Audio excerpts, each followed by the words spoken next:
नभन्नु न, म बिहान 5 बजेदेखि 5 बजे पढाएर 6 बजे पढाएर 4 बजे उठेर एक्सर्साइज गरेर 5:30 बजे क्लास लिएर 7 बजे सिद्ध्याएर अनि घरमा गएर छोरीलाई होमवर्क गराएर अनि त्यसपछि छोरीलाई स्कुल पुर्याएर अनि काममा गएर फेरि दिनभरि काम गरेर फेरि बेलुका आएर तपाईँहरूलाई पढेर 10 बजेसम्म पढ्छु, पढाउँछु, फेरि घर जान्छु, फेरि राति आफू 1-2 घण्टा पढ्छु अनि सुत्छु, फेरि उठ्छु।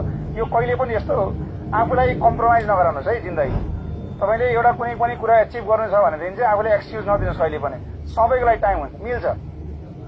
जस्ट तपाईँको इच्छा शक्ति कति छ भन्ने कुराले मात्रै अर्थ राख्छ, त्यो केही पनि होइन। जब हामी सबैले गर्छ, हामी कोही बसेका छौँ र हामी कोही व्यापारी होइन, हामीलाई बसी खान पुग्ने होइन, हामी केही न काहीँ काममा 10-5 हामी इन्गेज भएकै छौँ होइन। त्यस कारणले गर्दाखेरि चाहिँ यो हजुरले चाहिँ यो आफूलाई चाहिँ 3 घण्टा सुत्ने हो बेलुका, 12 देखि 3 बजीसम्म सुत्ने हो, त्यहाँभन्दा बढी सुत्ने होइन विद्यार्थीले। मैले यहाँलाई पहिलो क्लासदेखि नै भनेको छु, यो सुत्ने टाइमलाई चाहिँ घटाउनुहोस्। यो डक्टरले भन्छ 8 घण्टा 9 घण्टा सुत्नुपर्छ, यस्ता वायात कुराहरू बसेर नलाग्ने।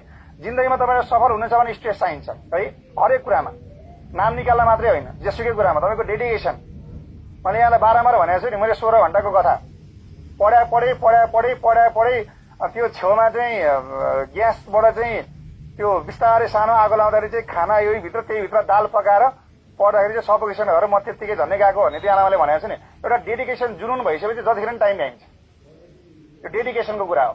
नाम निकाल्न मात्रै चाहिँ हाम्रो अचिभमेन्ट होइन, जिन्दगीलाई कहाँसम्म पुर्याउने भन्ने कुरा हो होइन। जिन्दगीमा नाम निकालेर 30 वर्ष राष्ट्रको सेवा गर्छु, राज्यको सेवा गर्छु, प्रशासन सुधारमा म लाग्छु, त्यसपछि रिटायर जिन्दगी बिताउँछु भनेर तपाईँको त्यो इच्छा हो, त्यही अनुसार लानु होइन।